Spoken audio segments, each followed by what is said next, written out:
हमने बात की थी sp3 sp2 और sp हाइब्रिडाइजेशन की, जहां पर हमने ये देखा था कि sp3 में एक s का ऑर्बिटल और 3 p के ऑर्बिटल मिलते हैं, sp2 में एक s और 2 p, और sp में एक s और एक p मिल जाते हैं। एट द सेम टाइम हमने ये भी डिस्कस किया था कि इनमें परसेंटेज s कैरेक्टर कितना, ये मत भूलना, मैंने एमसीक्यू में भी पूछा हुआ है ये, राइट, परसेंटेज s कैरेक्टर। और मैंने आपको आइडेंटिफाई करने के लिए फीचर बताया था, बहुत सिंपल फीचर बताया था कि एल्केन, एल्कीन और एल्काइन, ऐसे एग्जांपल के हिसाब से आप याद कर लेना। एल्केन में सारे सिंगल बॉन्ड होते हैं, तो कार्बन जो होते हैं वो कैसे होते हैं, sp3 हाइब्रिडाइजेशन वाले होते हैं। एल्कीन में जो डबल बॉन्डेड कार्बन है, जिस पे डबल बॉन्ड है, वो वाला कार्बन वो sp2 हाइब्रिडाइजेशन वाला होता है। और एल्काइन में जो ट्रिपल बॉन्ड वाला कार्बन है वो कैसा होता है बच्चों, वो sp हाइब्रिडाइजेशन वाला होता है, राइट। इसके बॉन्ड एंगल हम लोगों ने देखे थे, बॉन्ड एंगल कितने थे, 109.5, 120 एंड 180। और ज्योमेट्री क्या थी कार्बन की, tetrahedral, trigonal, planar and linear respectively. ये तीन जो सिंपल चीजें हैं sp3 sp2 और sp, और इनके बॉन्ड एंगल और ज्योमेट्री, इस पे आपको आपके पुराने जेई का पेपर हो, नीट का पेपर हो, सीईटी का पेपर हो, आपको पुराने पेपर्स में प्रीवियस ईयर क्वेश्चन में भर भर के इन तीनों के ऊपर क्वेश्चंस आपको मिलेंगे। ये तीनों चीजें अगर आपको नहीं समझती, आपको नहीं आती, जनरली फिर आप साइंस पढ़ाई करने के लायक नहीं हो, आप छोड़ दो फिर। क्योंकि अगर आप ये नहीं पढ़ सकते या ये नहीं आप प्रिपेयर करके जाओगे तो ये चैप्टर में से आपको कुछ भी नहीं आने वाला, क्योंकि 90% आपके क्वेश्चंस गारंटीड हैं कि इन्हीं तीन के आजू बाजू ही आने वाले हैं इस चैप्टर में से। तो you have to be very clear कि ये sp3 sp2 और sp हाइब्रिडेशन क्या है। और ये भी मैंने आपको बताया है कि ऑर्गेनिक केमिस्ट्री, जब हम लोग इस पे, जब ऑर्गेनिक केमिस्ट्री में हम लोग कार्बन की स्टडी करते हैं ऑब्वियसली, तब ये सेम हाइब्रिडाइजेशन वहां पर 1000 बार रिपीट होने वाला है। For every functional group, for every compound, you are going to apply this hybridization funda. Okay, so you have to be very very crystal clear on this. यहां तक हमने बात अपनी कंप्लीट की थी, याद होगा तो।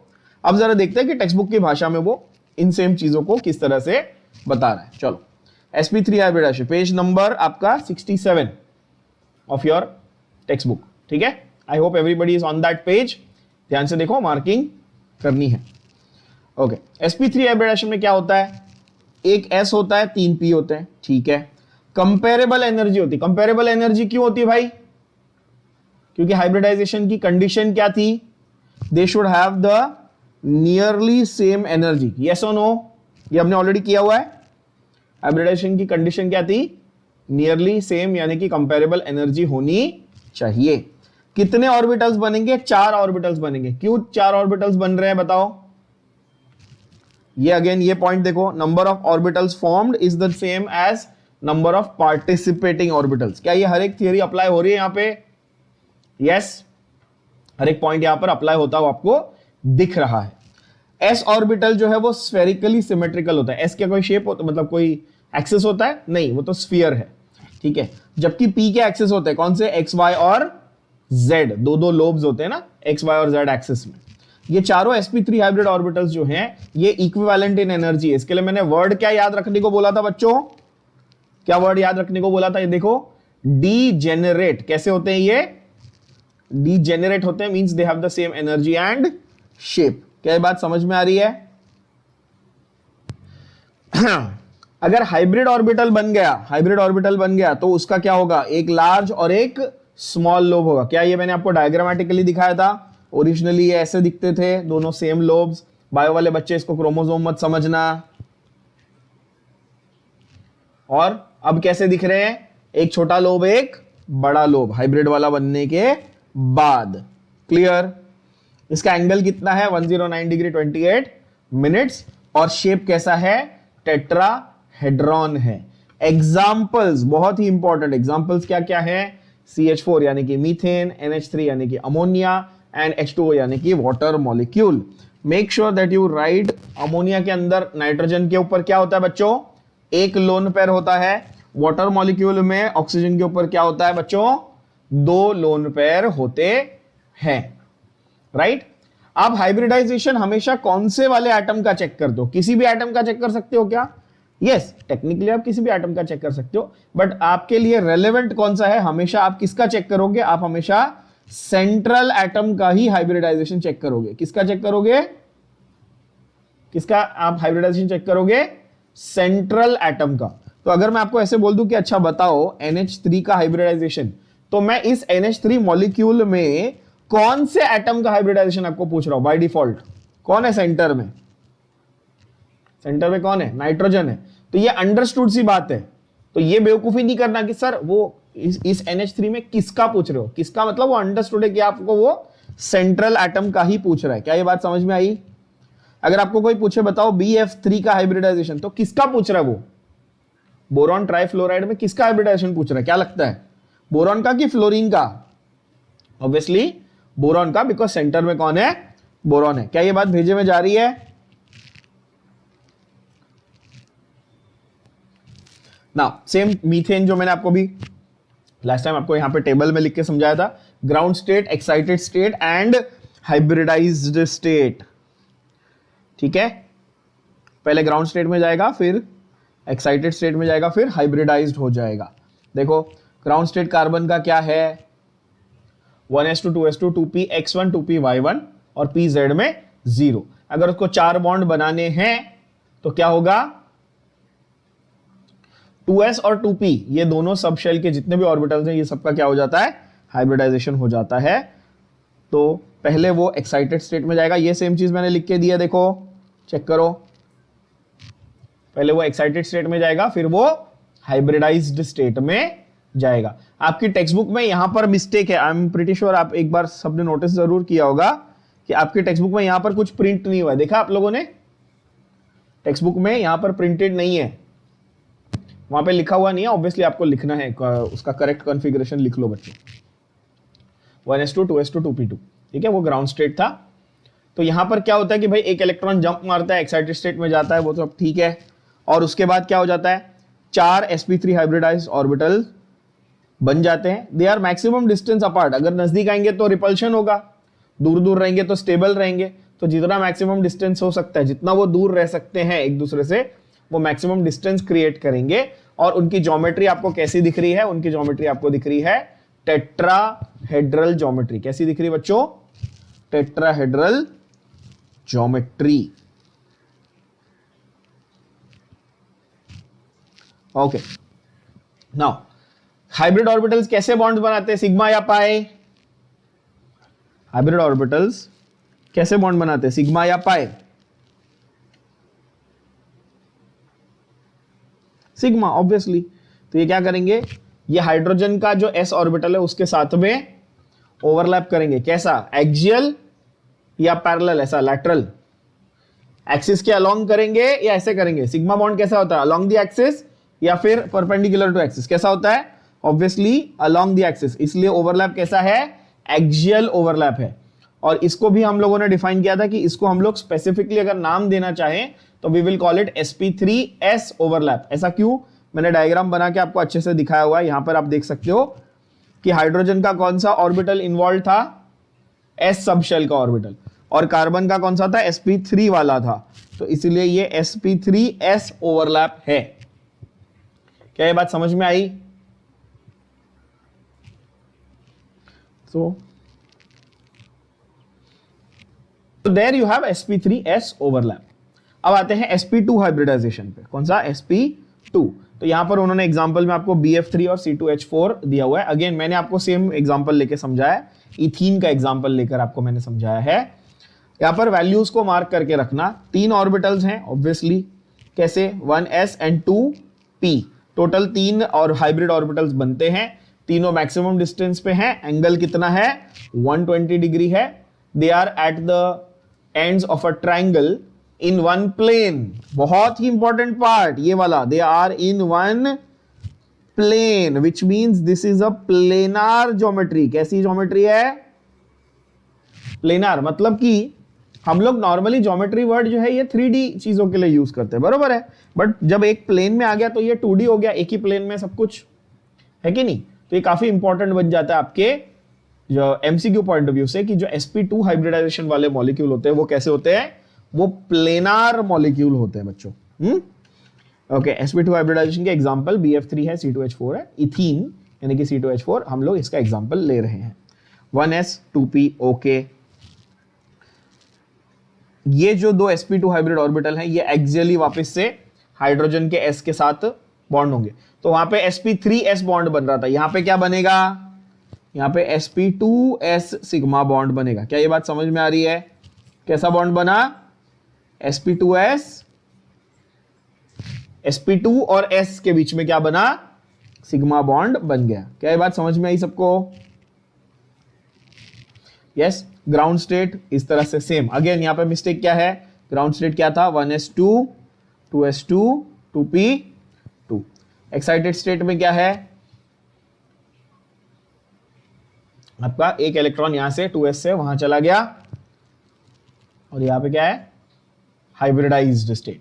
हाइब्रिडाइज्ड स्टेट में अगर यहां पर 3 ऑर्बिटल बने तो चौथा वाला ये एक अलग रह गया, ये अलग रह गया। उसको मैंने क्या वर्ड बोला था याद है? पिछले सेशन में समझाया था। या तो आप वर्ड बोलोगे प्योर, मतलब कि हाइब्रिड नहीं है, मिक्स नहीं है, प्योर है, और अनहाइब्रिडाइज, प्योर, या फिर क्या वर्ड यूज करोगे? अनहाइब्रिडाइज्ड, ये वर्ड यूज करोगे।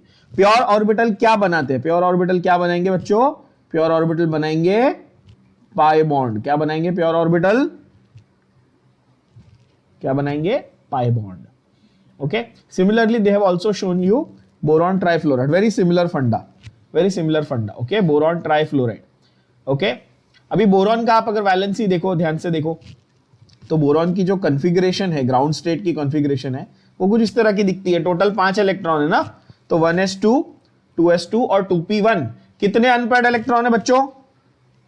एक ही अनपेयर्ड इलेक्ट्रॉन है। आप देख सकते हो आपके स्क्रीन पे आपको दिख रहा है, सिर्फ एक ही अनपेयर्ड इलेक्ट्रॉन है। तो बोरॉन को तो सिर्फ एक ही बॉन्ड बनाना चाहिए क्योंकि एक ही अनपेयर्ड इलेक्ट्रॉन है उसके पास, पर वो 3 बॉन्ड कैसे बनाता है? बात समझ में आ रही है? लॉजिक पकड़ पा रहे हो सब लोग?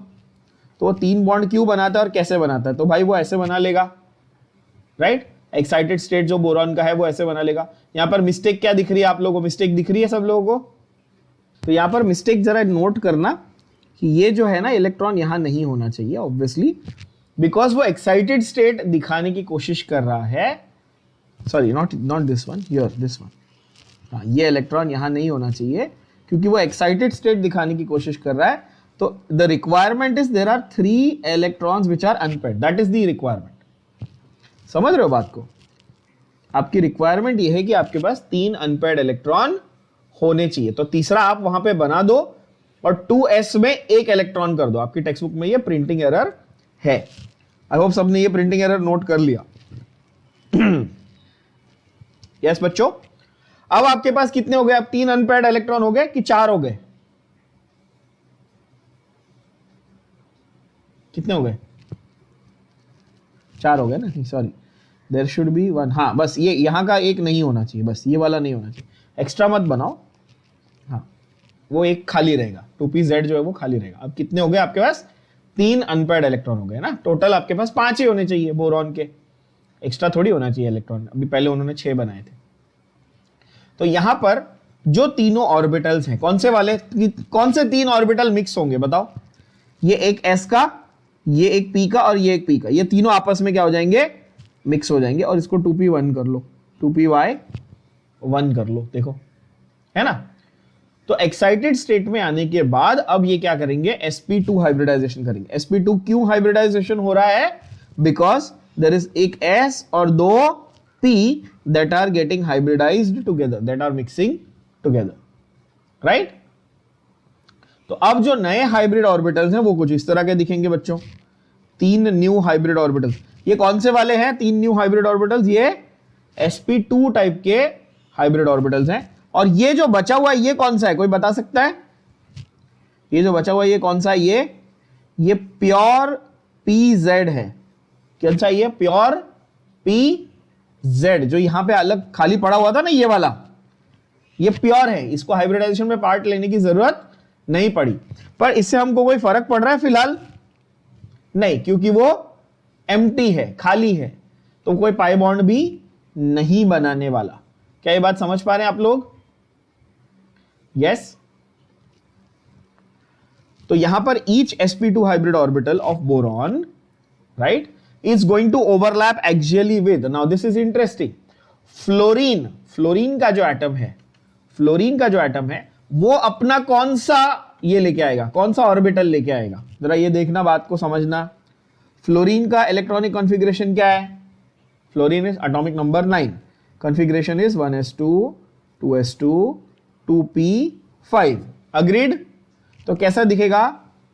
2s2 ये रहा और 2p5 मतलब 1 2 3 4 5, करेक्ट? तो एक ही अनपेयर्ड है। क्या इस फ्लोरीन को हाइब्रिडाइजेशन करने की जरूरत है क्या? मुझे ये बताओ, क्या फ्लोरीन को हाइब्रिडाइजेशन करने की जरूरत जरूरत पड़ेगी? नहीं, क्योंकि पहली बात तो फ्लोरीन यहां पे सेंट्रल एटम नहीं है। क्या ये बात समझ पा रहे हो आप लोग?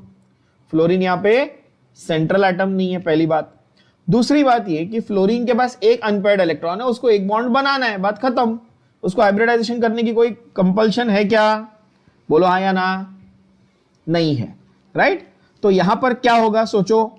यहां पर ऐसा होगा कि बोरॉन ने जो ये बना लिए थे, क्या बोलते हैं, 3 ऑर्बिटल्स बना लिए थे sp2 वाले, फ्लोरीन अपना p ऑर्बिटल लेके आएगा और उसके साथ बॉन्ड कर लेगा। फ्लोरीन क्या करेगा, अपना pz वाला ऑर्बिटल जो है ना वो लेके आएगा और उसके साथ बॉन्ड कर लेगा। तो बॉन्ड किस टाइप का बनेगा, अब आप समझ पा रहे हो? बॉन्ड बनेगा इस वैरायटी का sp2p type of overlap. Boron ने क्या, कौन सा ऑर्बिटल कंट्रीब्यूट किया? sp2। फ्लोरीन ने कौन सा ऑर्बिटल कंट्रीब्यूट किया? p। तो sp2p टाइप का सिग्मा बॉन्ड तैयार हुआ। क्या ये बात समझ में आई सबको? 3 सिग्मा बॉन्ड बने, किस वैरायटी के बने? sp2p टाइप के बने। Is that understood? Yes or no? क्या तीनों सिंगल बॉन्ड थे? यस, तो ऑब्वियसली तीनों क्या थे? Sigma. Third one is sp hybridization. तो इससे ऑब्वियसली ये पिछले वाले एग्जांपल से ये तो साबित हो गया कि भाई जो BF3 मॉलिक्यूल है उसका बॉन्ड एंगल 120 है और उसकी जो ज्योमेट्री है वो क्या है? Trigonal planar. sp2 है, साबित हो गया, ठीक है। तीसरा है sp हाइब्रिडाइजेशन। तीसरा क्या है? sp hybridization. मैंने आपको एसिटिलीन यानी कि C2H2 का एग्जांपल ऑलरेडी दे दिया है। The other example that we are going to use is BeCl2। First let's talk about acetylene, formation of acetylene molecule. क्या बोलता है बॉस? 2 कार्बन है, 2 हाइड्रोजन है, ठीक है। Carbon atom undergoes sp hybridization. क्यों? क्योंकि एक s और एक p ऑर्बिटल मिक्स होते हैं और 2 नए sp हाइब्रिड ऑर्बिटल्स मिलते हैं जिनका बॉन्ड एंगल कितना है? 180 डिग्रीज बॉन्ड एंगल है। तो ज्योमेट्री कैसी होगी? अगर बॉन्ड एंगल 180 है तो ज्योमेट्री कैसी होगी बच्चा लोग? ज्योमेट्री होगी लीनियर। ज्योमेट्री कैसी होगी? यहां पर दोनों sp हाइब्रिड ऑर्बिटल्स हैं, दे overlap axially with s orbital of hydrogen. Hydrogen के पास तो s ऑर्बिटल ही है और कुछ है ही नहीं वैसे भी। तो बॉन्ड किस टाइप का है? तो बॉन्ड किस टाइप का है भाई? CH बॉन्ड जो है वो सिग्मा बॉन्ड है of which type? sps overlap. मतलब कार्बन ने sp दिया और हाइड्रोजन ने s दिया, तो sps ओवरलैप वाला सिग्मा बॉन्ड तैयार हुआ। जो बचे हुए 2 p ऑर्बिटल्स हैं उनका क्या हुआ? वो कैसे हैं? अनहाइब्रिडाइज्ड हैं, प्योर हैं, तो वो क्या बनाएंगे भाई? कॉमन सेंस वो बनाएंगे pp पाई बॉन्ड्स। दोनों कार्बन के बीच में pp पाई बॉन्ड्स बनाएंगे। p पाई ये मैंने लास्ट टाइम आप लोगों को ऑलरेडी बताया हुआ था। तो कार्बन के बीच में ओवरऑल कैसे बॉन्ड्स बने? ये बहुत अच्छी इंपॉर्टेंट चीज है नोट करने जैसी। जो भी 2 कार्बन एटम्स हैं एसिटिलीन में, उनके बीच में पहला बॉन्ड तो सिग्मा बॉन्ड है। वो कैसा है? sp बॉन्ड है। कैसा बॉन्ड है बच्चों? sp बॉन्ड है। मतलब कि दोनों कार्बन ने अपना एक हाइब्रिड ऑर्बिटल लेके बॉन्ड बनाया। समझ में आ रही बात? दोनों कार्बन ने अपना एक हाइब्रिड ऑर्बिटल लेके बॉन्ड बना लिया। फिर उसके बाद बाकी के 2 कैसे थे? pp ओवरलैप वाले पाई बॉन्ड थे। और जो चौथा बॉन्ड था कार्बन का, वो किसके साथ था? कार्बन और हाइड्रोजन के बीच में था, यानी कि sps सिग्मा बॉन्ड था। अब ये थियोरेटिकली इस सेंटेंस में पढ़ने में थोड़ा कंफ्यूजिंग लगता है, तो इसको डायग्रामेटिकली अगर बनाओगे तो बहुत आपको आसान लगेगा। ये इस तरह का बॉन्ड है, सही है। कोई भी एक कार्बन एटम को उठा लो, इस कार्बन एटम को उठाओ और इसका पहला बॉन्ड सिग्मा है कार्बन कार्बन के बीच में, मतलब इसका sp और इसका sp, तो ये वाला बॉन्ड कैसा हो गया, समझ में आ रहा है? sp sp सिग्मा बॉन्ड, समझा? बोलो हाँ या ना। अगला वाला कैसा है, पाई, थर्ड वाला कैसा है, पाई। तो पाई वाले जो बॉन्ड है वो कौन से ऑर्बिटल से बने थे, वो अनहाइब्रिडाइज p ना, तो इसके p और इसके p, यानी कि पहला एक, ठीक है, फिर इसका एक और p और इसका एक और p जो अनहाइब्रिडाइज था उसने बनाया, तो दो p पाई बॉन्ड बने कार्बन कार्बन के बीच में, ये बात भी सही है। और कार्बन और हाइड्रोजन के बीच में भी सिग्मा बॉन्ड बना, कार्बन का sp और हाइड्रोजन का s, तो ये वाला सिग्मा बॉन्ड भी sp और s टाइप का बन गया। क्या ये बात समझ में आई एवरीबॉडी?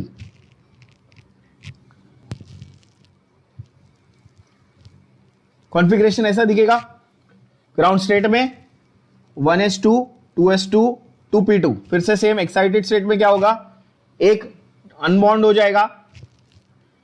अब क्या हुआ, यहां पे दो p ऑर्बिटल्स रह गए, दो sp वाले ऑर्बिटल्स बन गए, तो दो प्योर वाले ने पाई बना दिया और sp वाले ने सिग्मा बना दिया।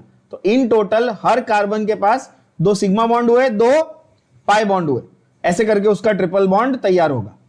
क्या ये बात समझ में आई सबको?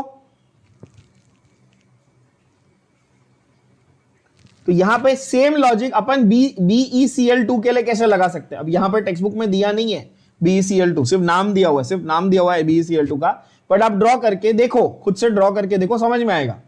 बेरिलियम की ओरिजिनल कॉन्फ़िगरेशन अगर मैं देखूं तो कोई अनपेयर्ड इलेक्ट्रॉन नहीं, आउटर मोस्ट शेल ऐसी दिखती है 2s2, मतलब ये पेयर्ड हो गए, और 2p कैसा है, 0 है, 2p के तीनों कंपार्टमेंट खाली हैं, बोलो हाँ या ना। ये उसका क्या हो गया बेरिलियम का, ये हो गया उसका ग्राउंड स्टेट हो गया, ये हो गया आपके बेरिलियम का ग्राउंड स्टेट। समझ में आ रही बात?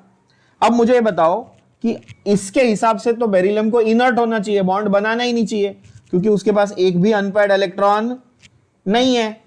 लेकिन बेरिलियम कितने बॉन्ड बना रहा है BeCl2 में, दो बॉन्ड बना रहा है ना, बना रहा है कि नहीं, करेक्ट। तो इसका ये मतलब है कि उसके पास दो अनपेयर्ड इलेक्ट्रॉन होने चाहिए। थोड़ा दिमाग लगाओ, अब बोलोगे ठीक है सर, तो ये जो s वाले थे इनको क्या करा देंगे हम लोग, इनकी अनपेयरिंग करा देंगे। क्या ये एकदम लॉजिकल है, इसमें आपको कुछ ज्यादा रॉकेट साइंस नहीं है। ये बात समझ में आ रही है सब बच्चों को? मतलब वीक से वीक स्टूडेंट को भी ये बात समझ में आएगी कि अच्छा भाई ये दो बॉन्ड बना रहा है तो दो अनपेयर्ड इलेक्ट्रॉन चाहिए, बस इतना आसान है बच्चों। ध्यान से देखो, ये हो गया आपका क्या, ये हो गया आपका एक्साइटेड स्टेट, बरोबर है, ठीक है। 1s2 तो एज इट इज था, उसको छेड़ना नहीं है, क्योंकि हम लोग आउटर मोस्ट शेल से डील कर रहे हैं, वैलेंस बॉन्ड थियरी है ना, ठीक है। अब क्या होगा, जब हाइब्रिड स्टेट में जाएगा, तो बताओ क्या होगा। तो सीधी बात है ना यार, एक s है और एक p है, बस यही तो दो है हमारे पास ऑप्शन, और बचा ही क्या है, कुछ है ही नहीं। तो क्या करना है, ये एक s एक p, तो ये sp, दो ऑर्बिटल बना दिए sp वाले, और ये बाकी के दो क्या होंगे, p खाली पड़े रहेंगे, बोलो हाँ या ना। अगर मुझे और ज्यादा डिटेल में लिखना होता तो क्या मैं ऐसे लिख देता, 2px1 2py0 2pz0, 2px में एक इलेक्ट्रॉन है, y और z में 0 इलेक्ट्रॉन है, तो 2py ये प्योर है, 2pz ये भी प्योर है। इन्होंने हाइब्रिडाइजेशन में पार्ट नहीं लिया। कैसी हाइब्रिडाइजेशन प्रूव हो गई, sp हाइब्रिडाइजेशन प्रूव हो गई। क्या ये बात समझ में आई? तो भले हम लोग बॉन्ड ऐसा सिंगल बनाते हैं, बॉन्ड कौन सा बनाते हैं, सिंगल बनाते हैं, तो सिंगल बॉन्ड यहां पर ड्रॉ कर रहे हैं। इसका मतलब बेरिलियम का कौन सा ऑर्बिटल इन्वॉल्व था, sp, क्लोरीन का कौन सा ऑर्बिटल इन्वॉल्व था, p, तो ये कैसा हुआ, ये spp सिग्मा बॉन्ड हुआ। क्या ये बात समझ में आई, ये spp सिग्मा बॉन्ड हुआ, क्योंकि ये सिंगल बॉन्ड है तो ऑब्वियसली पहला बॉन्ड हमेशा कैसा होता है, ये सिग्मा बॉन्ड होता है बच्चों। यहां पर भी क्या ये सेम फंडा अप्लाई होगा, इसका p यानी कि spp सिग्मा बॉन्ड होगा। क्या ये बात सबको क्रिस्टल क्लियर अच्छे से समझ में आ गई, बोलो हाँ या ना। इसमें किसी को कोई डाउट है तो पूछ लो। तो BeCl2, अब आपको वो रैंडम कोई भी मॉलिक्यूल उठा के देगा तो आप उसका ये पूरा कॉन्फ़िगरेशन यानी कि ग्राउंड स्टेट, एक्साइटेड स्टेट और हाइब्रिड स्टेट निकालकर आप उसका इजीली क्या बता सकते हो कि सेंट्रल एटम का हाइब्रिडाइजेशन क्या होने वाला है। इसीलिए लेट मी रिपीट दिस, मैंने आपको पीरियोडिक टेबल बहुत इन डेप्थ पढ़ाया, हर एक कॉन्फ़िगरेशन लिखना सिखाया है अच्छे से डिटेल में, Aufbau principle, Hund's rule, Pauli's exclusion principle, सारे क्वांटम नंबर्स के साथ। अगर आपको इलेक्ट्रॉनिक कॉन्फ़िगरेशन लिखने नहीं आती तो ये आपको डिफिकल्ट लगेगा, और अगर आपको इलेक्ट्रॉनिक कॉन्फ़िगरेशन लिखने आती है तो ये बहुत ही इजी लगेगा। तो वो प्रैक्टिस करते रहना है ताकि ये चैप्टर आपको अच्छे से समझ में आ जाए। क्लियर है बात? चलो, तो यहां पर हमारा फंडा खत्म हुआ किसका? तीनों टाइप के, मेन जो तीन टाइप थे उनके हाइब्रिडाइजेशंस का। See there are more types of hybridisation, sp3d होता है, sp3d2 होता है, बहुत सारे होते हैं, पर वो हम लोग खास करके जब हम लोग जेई का या नीट का डिस्कशन करेंगे तो उसमें वो एक्स्ट्रा पॉइंट्स हम लोग ऐड करेंगे। ठीक है, यहां पर हमारा मेन फंडा इन तीनों से रिलेटेड था। आई होप ये तीनों क्लियर हो गए। अब आते हैं कि भाई ये जो वैलेंस बॉन्ड थ्योरी है, ये जो वैलेंस बॉन्ड थ्योरी थी, ये क्या बोल रही थी? आउटर मोस्ट शेल की बात करी थी हमने, आउटर मोस्ट शेल के देख लिए कॉन्फ़िगरेशंस, ठीक है ना। तो इसका इंपॉर्टेंस क्या है? वीबीटी यानी कि वैलेंस बॉन्ड थ्योरी का इंपॉर्टेंस, क्या क्या कॉन्सेप्ट्स हमको समझ में आए वैलेंस बॉन्ड थ्योरी की वजह से। ठीक है, सबसे पहला जो इंपॉर्टेंट एक बोलते हैं ना क्राइटेरिया फुलफिल किया वैलेंस बॉन्ड थ्योरी ने, उसने ये बताया कि डीलोकलाइजेशन ऑफ इलेक्ट्रॉन्स होता है ओवर द टू न्यूक्लियाई। इसका मतलब क्या है जरा समझो। जब एक बॉन्ड बन के तैयार हो रहा है, क्या हो रहा है? जब एक बॉन्ड बन के रेडी हो रहा है, जैसे कि आप मान लो मीथेन का एग्जांपल ले लो, चलो ठीक है। तो मीथेन में कार्बन का एटम जो ये है, दो शेल है उसके पास। कार्बन के एटम के पास क्या है? दो शेल है, 2,4 है ना। और हाइड्रोजन के पास एक ही शेल है, और ऐसे चार हाइड्रोजन उसके आजू बाजू आके अटैच हो गए, जिनके पास एक एक इलेक्ट्रॉन था, और ये ओवरलैपिंग वगैरह कर रहे हैं, ये सब आपको मालूम है।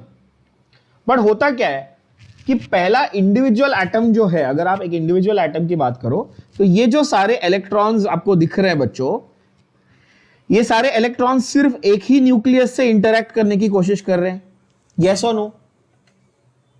है ना, सारे के सारे electron with in the atom एक ही न्यूक्लियस से अट्रैक्ट हो रहे हैं, इंटरैक्शन कर रहे हैं। क्या ये बात सही है? लेकिन जब बॉन्ड बन के तैयार हो गया तो अब क्या होगा कि ये जो सारे इलेक्ट्रॉन्स हैं दोनों एटम्स के कॉमन, वो इस न्यूक्लियस से भी इंटरैक्ट करेंगे और इस वाले न्यूक्लियस से भी। अब दोनों से इंटरैक्शन कर रहे हैं। Yes or no?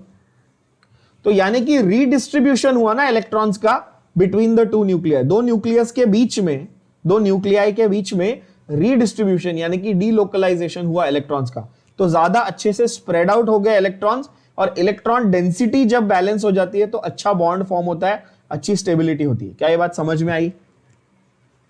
Yes or no? पहले सारे electrons with in a certain atom काम कर रहे थे, अभी वो दो एटम के यानी कि दो न्यूक्लियाई के बीच में काम कर रहे हैं। Did you all get this point everybody? Yes or no? Yes. तो अब ये पार्ट जो, सॉरी ये क्या हुआ, हाँ, ये पार्ट जो है यानी कि delocalization of electron over the two nuclei, इससे क्या हुआ कि इलेक्ट्रॉन्स का चार्ज डिस्ट्रीब्यूट हो गया, अच्छे से डीलोकलाइज हो गया। तो इसकी वजह से क्या हो रहा है? स्टेबिलिटी बढ़ रही है। दूसरा, शील्डिंग इफेक्ट ऑफ इलेक्ट्रॉन्स, ये तो हम लोगों को ऑलरेडी पता ही है भाई। शील्डिंग इफेक्ट क्या होता है? ये पीरियोडिक टेबल और आपके इसमें हाँ, मेनली पीरियोडिक टेबल में मैंने आपको डिटेल में सिखा हुआ, एटॉमिक स्ट्रक्चर में भी और पीरियोडिक टेबल में शील्डिंग इफेक्ट। ठीक है, जो इनर शेल के इलेक्ट्रॉन्स है वो आउटर मोस्ट शेल के इलेक्ट्रॉन्स को शील्ड करते हैं। किससे शील्ड करते हैं? किससे बचाते हैं? वो न्यूक्लियस के पॉजिटिव चार्ज इलेक्ट्रॉन को खींचने की कोशिश कर रहा है, क्योंकि पॉजिटिव और नेगेटिव अट्रैक्ट होंगे। उसको रोकने के लिए क्या है हमारे पास? शील्डिंग इफेक्ट है। Correct. Then it helps us to understand the covalent character of a bond. हमने हर जगह क्या बात की? सिग्मा पाई, मतलब ओवरलैपिंग हो रही है, शेयरिंग ऑफ इलेक्ट्रॉन्स हो रही है, यही बात की। तो इससे हम लोगों को किस चीज की understanding I? Covalent nature of the bond की अंडरस्टैंडिंग आ गई। क्या ये बात समझ में आई? Yes or no? Yes. Next वाला जो है ये बहुत इंपॉर्टेंट है, बहुत मतलब बहुत इंपॉर्टेंट। अभी हम लोग फयान्स रूल बोलना चाहिए बट लोग फजान्स रूल बोलते हैं। ठीक है, फजान्स रूल्स करेंगे। Partial ionic character of covalent bond, ये बहुत इंपॉर्टेंट है, मतलब बहुत बहुत इंपॉर्टेंट है। जरा मैं आपको इसका मीनिंग जरा अच्छे से डिटेल में समझाता हूं, ठीक है ना। स्टेटमेंट को फिर से पढ़ना, क्या लिखा है वहां पे बच्चों, partial ionic character of a covalent bond. तो यार देखो फंडा ये है कि हमने ये सीखा है कि जब मेटल और नॉन मेटल का कॉम्बिनेशन होता है तो ये जनरली आयोनिक बॉन्ड होता है। क्या ऐसा हमने सीखा है जनरली, यस और नो? हमको पता है कि अच्छा NaCl है ना, मेटल नॉन मेटल का बॉन्ड है तो आयोनिक बॉन्ड है। हमको पता है CaCl2 है तो ये आयोनिक बॉन्ड है, पता है अपने को ये बातें, राइट। और जब दो नॉन मेटल्स हैं तो वो कोवैलेंट है, जैसे कि Cl है ना, क्लोरीन का बॉन्ड कोवैलेंट है, नाइट्रोजन नाइट्रोजन का ट्रिपल बॉन्ड है कोवैलेंट है, ऑक्सीजन ऑक्सीजन का डबल बॉन्ड है कोवैलेंट है, या इवन HCl का जो बॉन्ड है ना, दो नॉन मेटल्स, एक हाइड्रोजन एक क्लोरीन है, कोवैलेंट है। बट यहां पर एक बात जो सिर्फ बॉन्ड्स को स्टडी करके आपको समझ में नहीं आती, एक फंडा है, वो ये है कि क्या कोई बॉन्ड प्योरली आयोनिक या प्योरली कोवैलेंट हो सकता है। बात को समझना क्या बोल रहा हूं। कोई बॉन्ड, कॉन्सेप्ट ये है कि कोई भी बॉन्ड प्योरली आयोनिक या प्योरली कोवैलेंट, मतलब 100% आयोनिक या 100% कोवैलेंट हो सकता है क्या? तो आंसर इज नो। कोई भी बॉन्ड 100% आयोनिक नहीं होता, कोई भी बॉन्ड 100% कोवैलेंट नहीं होता। हर आयोनिक बॉन्ड में थोड़ा थोड़ा कोवैलेंट कैरेक्टर दिखता है और हर कोवैलेंट बॉन्ड में थोड़ा थोड़ा क्या दिखता है बच्चों, आयोनिक कैरेक्टर दिखता है। इस बात की अंडरस्टैंडिंग किसने दिलाई? वैलेंस बॉन्ड थियरी ने दिलाई। बात समझ में आई? बोलो हाँ या ना। ये बात की अंडरस्टैंडिंग कहां से आई अपने को? वैलेंस बॉन्ड थियरी से आई। एक एग्जांपल के हिसाब से समझो। अगर मैं बोलूं HCl, क्या बोलूं? HCl, और आपको पूछूं ये किस टाइप का बॉन्ड है, आयोनिक है या कोवैलेंट है, तो क्या बोलोगे? But I am sure at some point in life, at least in school time, आपको ये डाउट जरूर आया होगा कि ये पॉजिटिव होता है या नेगेटिव होता है। ऐसा बहुत सारे टीचर बना देते हैं ना हमेशा, इसके ऊपर पॉजिटिव, इसके ऊपर नेगेटिव। तो आपको ये डाउट जरूर आया होगा कि कहीं आयोनिक तो नहीं है। ये है वैसे कैसा? ये है कोवैलेंट। बट इसकी यूनिक बात ये है कि ये कोवैलेंट है with very high ionic character. कैसा? ये ओरिजिनली है ये कोवैलेंट, बट बहुत सारा इसके अंदर क्या है? आयोनिक कैरेक्टर है। ये चीज जो है ये वैलेंस बॉन्ड थियरी समझाती। कैसे? कि भाई क्लोरीन जो है ये हाईली इलेक्ट्रोनेगेटिव एलिमेंट है, अपने को मालूम है ये पीरियोडिक टेबल से, बोलो हाँ या ना। Chlorine is a halogen, right? And halogens are what? Highly electronegative, yes or no? तो इलेक्ट्रोनेगेटिव एलिमेंट की पहचान क्या थी? कि वो बॉन्डेड इलेक्ट्रॉन्स को अपनी तरफ खींचता है, अपनी तरफ अट्रैक्ट करता है, यस और नो? तो ओरिजिनली ये शेयरिंग कर रहा है, यानी कि कोवैलेंट है। ओरिजिनली क्या है? ये शेयरिंग कर रहा है, यानी कि कोवैलेंट है। But in reality what happens is, ये जो इलेक्ट्रॉन्स है ना, इनको ये सेंटर में नहीं रहने देता, इक्वली डिवाइड नहीं करने देता, ये अपनी तरफ खींच के रखता है। तो क्लोरीन के ऊपर ओवरऑल क्या आ जाता है? Partial negative, delta negative charge आ जाता है।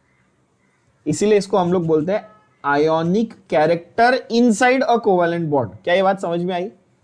Originally it was supposed to be sharing, मतलब there was no charge, but यहां पर इलेक्ट्रोनेगेटिविटी की वजह से क्या हुआ?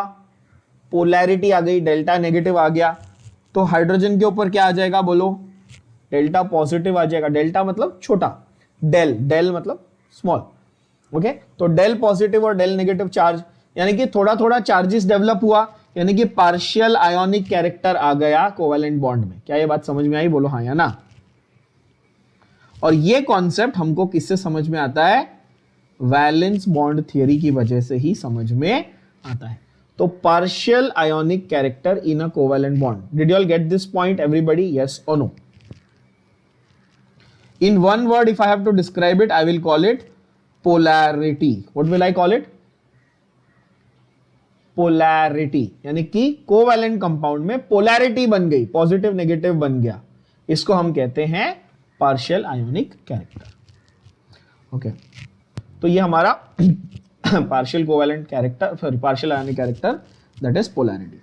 And obviously last is the concept of resonance, जो ऑर्गेनिक केमिस्ट्री में बहुत ही ज्यादा इंपॉर्टेंट है, and connection between resonance, energy and stability. मतलब एनर्जी और स्टेबिलिटी की जो कनेक्शन है, जो हर बार मैं आपको कहते रहता हूं कि जितनी कम एनर्जी उतनी ज्यादा स्टेबिलिटी, ये बात तो पता होनी चाहिए, राइट।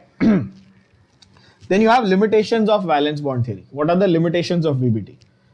तो वैलेंस बॉन्ड थ्योरी बहुत सारे कॉन्सेप्ट हमको समझाता है, true, but there are still something, certain things in chemistry और in chemical bonding that are not explained by VBT. जैसे कि it explains only the formation of a covalent bond in which shared pair of electrons come from two different bonding atoms। दो अलग अलग atom के बीच में, यानी इसने एक इलेक्ट्रॉन दिया, इसने एक इलेक्ट्रॉन दिया, दोनों ने बॉन्ड बनाया, एक पेयर ऑफ इलेक्ट्रॉन्स शेयर किया, एक बॉन्ड बनाया। ये कॉन्सेप्ट वीबीटी बताता है, but it offers no explanation for a coordinate covalent bond. Now what is a coordinate covalent bond? ये मैंने आप लोगों को बताया हुआ है बच्चों, coordinate bond क्या होता है। How do you explain a coordinate bond in simple terms? मैंने क्या बताया आपको, coordinate bond वो bond होता है which is formed by donating, उसका दूसरा नाम भी है, उसका नाम है dative bond। क्या नाम है? dative bond। कैसे बनता है? formed by donating lone pair of electrons. क्या होता है? लोन पेयर ऑफ इलेक्ट्रॉन्स को जब आप डोनेट कर देते हो तब क्या बनता है? कोऑर्डिनेट बॉन्ड बनता है। और ये बॉन्ड का फॉर्मेशन वैलेंस बॉन्ड थ्योरी से एक्सप्लेन नहीं किया जा सकता। मतलब both the electrons are contributed by only one atom. Normally क्या है, तुमको और मेरे को बिजनेस में पार्टनरशिप करना है, मैं बोलूंगा भाई 50 रुपया तू लगा, 50 रुपया मैं लगाता हूं, 100 रुपया इन्वेस्ट करेंगे, पार्टनरशिप करेंगे, राइट। लेकिन आप मेरे पास आओ कि नहीं मैं भूखा नंगा भिखारी हूं सर, पैसा पूरा आप ही लगाओ, तो पूरा इन्वेस्टमेंट मेरा है कि नहीं। तो यहां पे वैसा है कि जैसे एक एग्जांपल ले लो, आपके पास अमोनिया है, क्या है? अमोनिया, जिसके पास एक लोन पेयर था नाइट्रोजन के पास, और एक भूखा नंगा हाइड्रोजन आता है इसके पास H+। इसके पास तो कोई इलेक्ट्रॉन नहीं है, कहीं से क्या करेगा, बॉन्ड कैसे बनाएगा? तो ये बोलता है भाई दोनों इलेक्ट्रॉन तू ही दे। तो यहां पे कौन सा बॉन्ड बनेगा? कोऑर्डिनेट बॉन्ड बनेगा। बात समझ में आ रही है? यस। वाटर मॉलिक्यूल में भी सेम एग्जांपल देखने मिलता है अपने को। पहले ऑक्सीजन के पास 2 लोन पेयर थे, उसने एक लोन पेयर दे दिया बॉन्ड बनाने के लिए इस हाइड्रोजन को, तो अभी उसके पास एक ही लोन पेयर बचा। तो ये जो बॉन्ड बना ये किस टाइप का? ये नॉर्मल कोवैलेंट बॉन्ड है?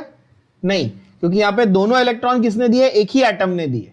तो ऐसे बॉन्ड को हम लोग बोलते हैं कोऑर्डिनेट बॉन्ड। और ये वीबीटी इसको नहीं समझा पाता। वीबीटी जो है वो एक्सप्लेनेशन फॉर कोऑर्डिनेट बॉन्ड नहीं दे पाता, उसके लिए अलग एक्सप्लेनेशन। कोऑर्डिनेशन केमिस्ट्री पूरा एक ब्रांच है केमिस्ट्री का अलग। Okay. Oxygen molecule is expected to be diamagnetic according to this theory, but experimentally oxygen molecule is found to be paramagnetic। ये one of the favorite questions है in MCQs, one of the most favorite questions।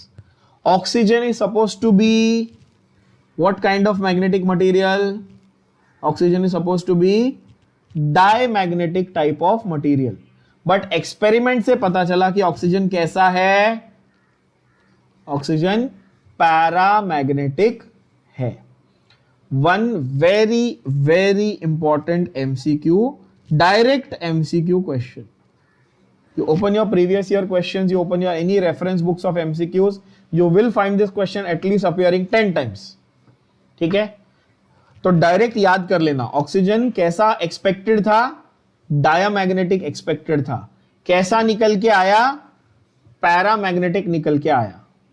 ठीक है, अगर आपको और extra इसकी explanation चाहिए तो मैं वो भी बता देता हूं आगे। अभी जैसे वीबीटी कर रहे हैं वैलेंस बॉन्ड थियरी, इसके आगे हम लोग करेंगे molecular orbital theory, that is the last theory. Molecular orbital theory ही इस चीज को एक्सप्लेन कर पाती है। ठीक है, ये खास करके जेई और नीट वाले स्टूडेंट्स के लिए मैं बता रहा हूं, ध्यान से एक नोट कर लेना, एक बॉक्स करके यहां पे नोट कर लेना। ऑक्सीजन का पैरामैग्नेटिक बिहेवियर कौन एक्सप्लेन करता है बच्चों? इट इज एक्सप्लेन्ड बाय कौन सी थियरी? Explained by molecular orbital theory.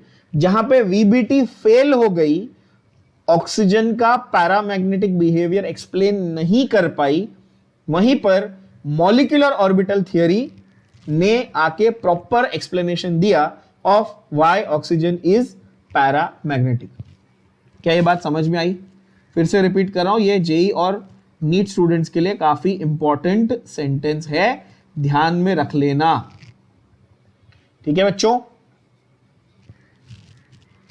So basically this theory fails to explain paramagnetism of oxygen molecule. Then which theory explains it? MOT explains it. Next point, VBT also does not explain the bonding in electron deficient molecules like B2H6. Again, इसका concept अपन जो है ना NCERT के हिसाब से बहुत detail में पढ़ते हैं, specially for JEE and NEET. Higher level exams की अगर मैं बात करूं, जो नेशनल लेवल एग्जाम्स है, उसमें इसके ऊपर बहुत बार क्वेश्चन आता है। इनफैक्ट आप सबने अगर कोटा फैक्ट्री करके एक सीरीज आती है, देखा होगा सबने, जेई के बारे में, इस पे आई थिंक सो नेटफ्लिक्स पे आती है, राइट?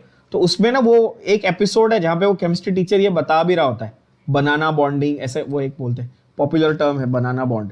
ठीक है, तो ये स्पेसिफिकली B2H6 मॉलिक्यूल में ना एक यूनिक टाइप का बॉन्डिंग दिखता है। ठीक है ना, इसके बारे में मैं अगेन जेई और नीट स्टूडेंट्स को डिटेल में करवाऊंगा, जिसको इस कंपाउंड को हम लोग बोलते हैं डाइबोरेन। क्या बोलते हैं इस कंपाउंड को बच्चों? नाम लिख लेना, नाम सबको मालूम होना चाहिए इस कंपाउंड का, क्या है? डाइबोरेन। BH3 जो है ना कंपाउंड BH3, इसका नाम है बोरेन। BH3 का नाम क्या है बच्चों? बोरेन। तो B2H6 उसका डबल हो गया ना, तो डाइबोरेन। समझ में आ रही बात? BH3 बोरेन है तो B2H6 क्या हो गया? डाइबोरेन। और इसमें एक स्पेशल टाइप की बॉन्डिंग दिखती है, जिसको हम लोग, मतलब पॉपुलरली लोग उसको बनाना बॉन्डिंग बोलते हैं, बट हम लोग उसको 3 सेंटर 2 इलेक्ट्रॉन सिस्टम ऐसा बोलते हैं, 3C2E सिस्टम। अगेन ये जेई के हिसाब से आप लिख के रखना, 3C2E सिस्टम। ये एक यूनिक अलग ही कुछ बॉन्डिंग का पैटर्न है, जो वैलेंस बॉन्ड थियरी के नॉर्मल जो सिंपल मॉलिक्यूल्स हैं, सिंपल रूल्स हैं, उनमें फिट नहीं होता। ठीक है, 3C2E system, popularly known as banana bonding. वहां पर यह प्रॉब्लम क्यों दे रहा है वैलेंस बॉन्ड थियरी के हिसाब से? बिकॉज सेंट्रल एटम के पास ऑक्टेट कंप्लीट नहीं है, फिर भी वो स्टेबल है। अगर आप B2H6 का स्ट्रक्चर देखने जाओगे, वैलेंस बॉन्ड थियरी के हिसाब से भी अगर मैं बना लूं,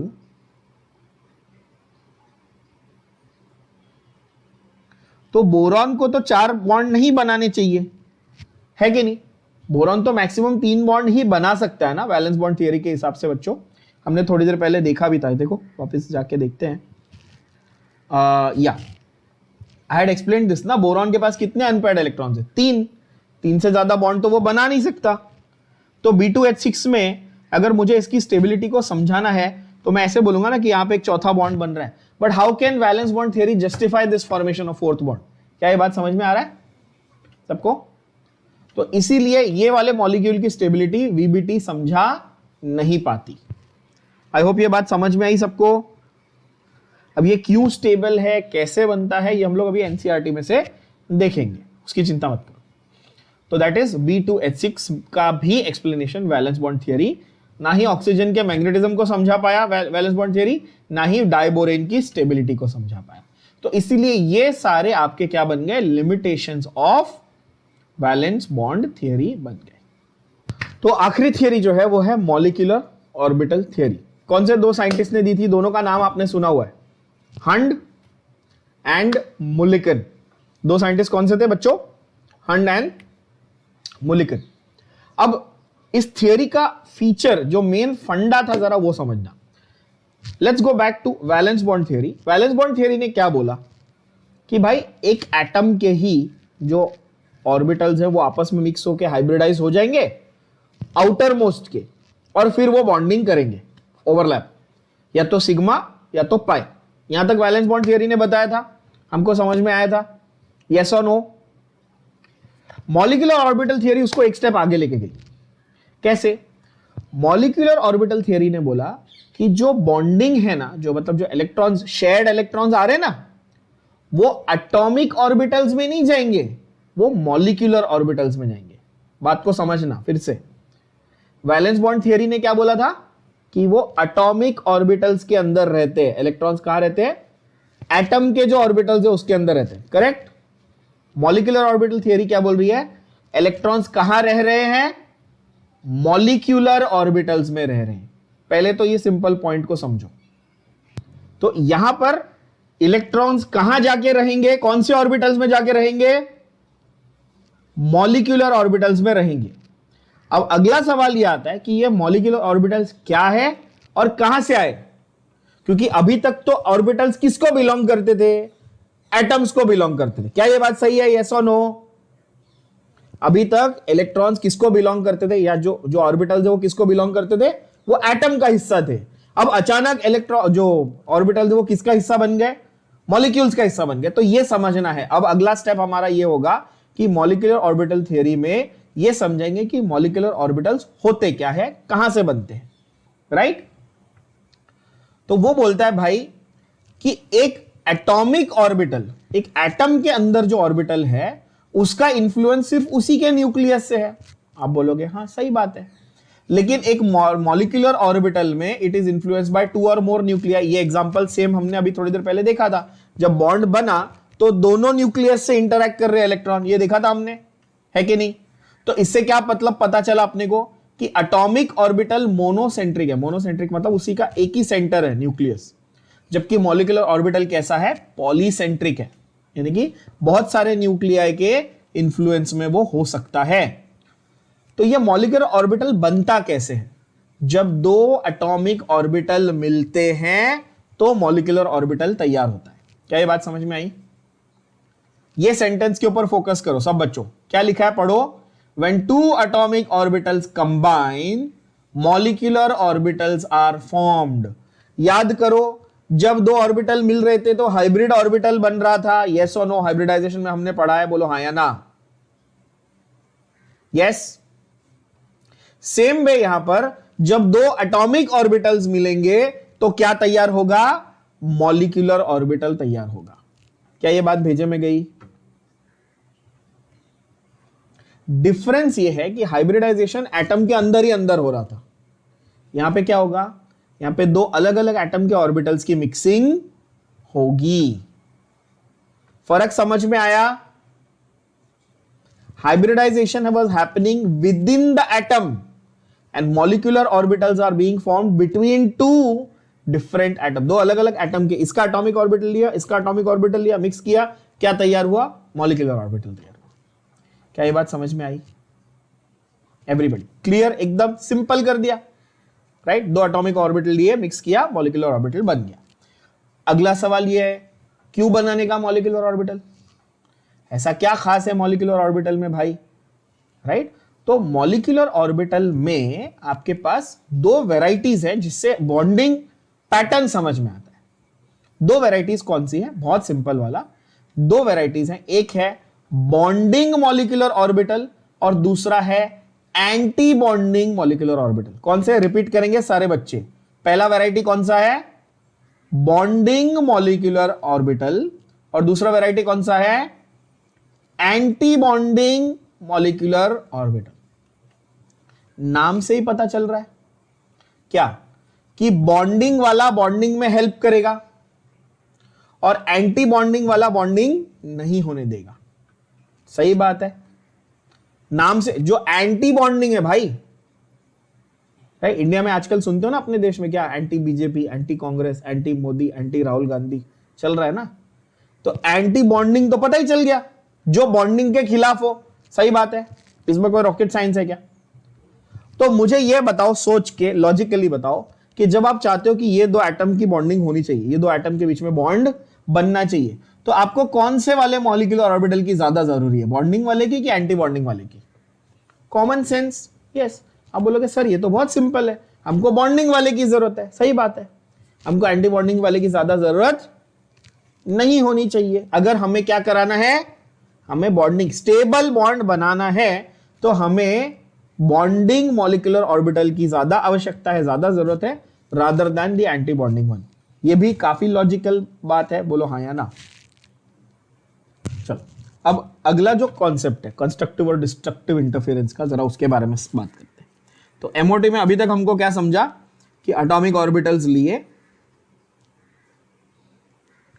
और उनको मिक्स करके क्या बना दिया, मॉलिक्यूलर ऑर्बिटल्स बना दिया। मॉलिक्यूलर ऑर्बिटल्स की दो वैरायटी है, ये भी हमको समझ में आ गया। एक है BMO यानी कि बॉन्डिंग मॉलिक्यूलर ऑर्बिटल, और एक है ABMO यानी कि एंटी बॉन्डिंग मॉलिक्यूलर ऑर्बिटल। यहां तक क्लियर है ना।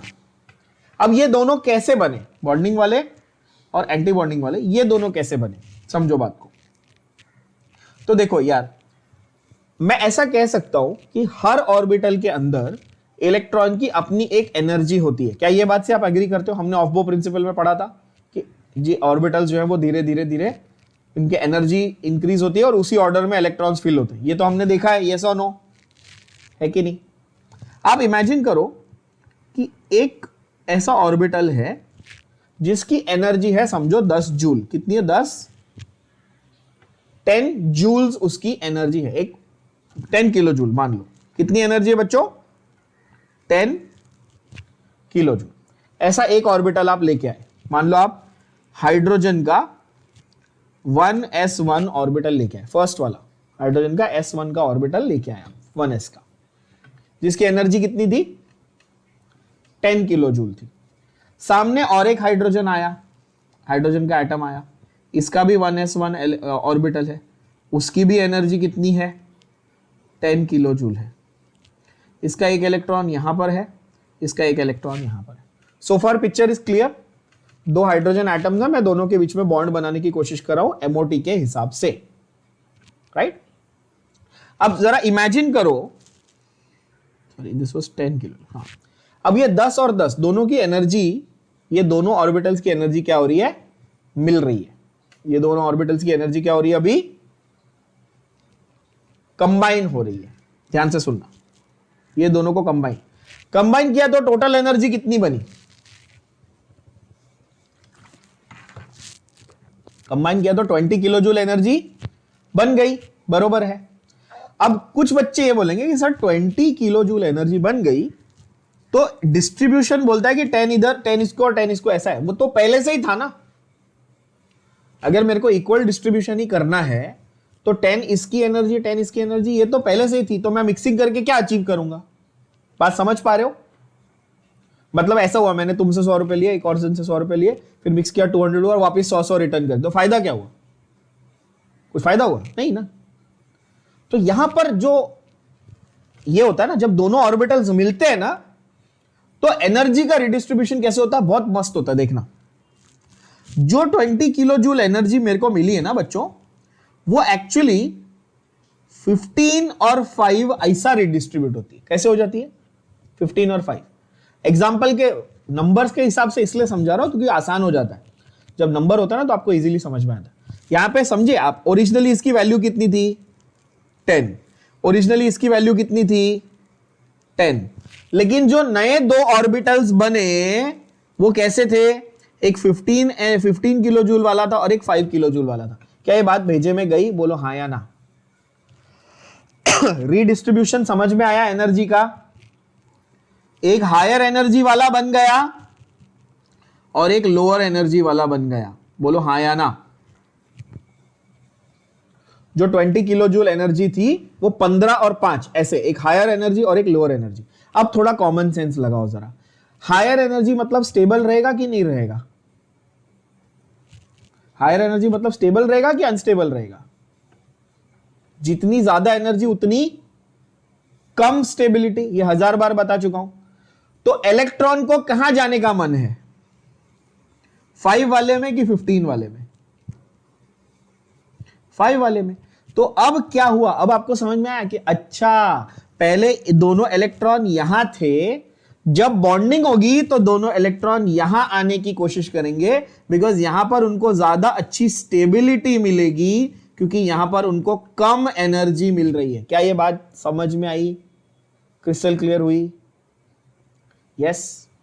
तो इस वाले को आप बोलोगे ये बॉन्डिंग मॉलिक्यूलर ऑर्बिटल है, और जहां पर इलेक्ट्रॉन नहीं जाना चाहेगा वो एंटी बॉन्डिंग है, क्योंकि इसकी एनर्जी ज्यादा है। तो क्या ये बॉन्डिंग को सपोर्ट करेगा? नहीं, क्योंकि इधर इलेक्ट्रॉन आया तो स्टेबिलिटी नहीं मिलेगी, क्योंकि उसकी एनर्जी ज्यादा है। क्या ये बात भेजे में जा रही है मैं जो बोल रहा हूं बच्चों? इमेजिन कर पा रहे हो? अब समझा बॉन्डिंग और एंटी बॉन्डिंग का मतलब? कम एनर्जी वाला बॉन्डिंग, ज्यादा एनर्जी वाला एंटी बॉन्डिंग।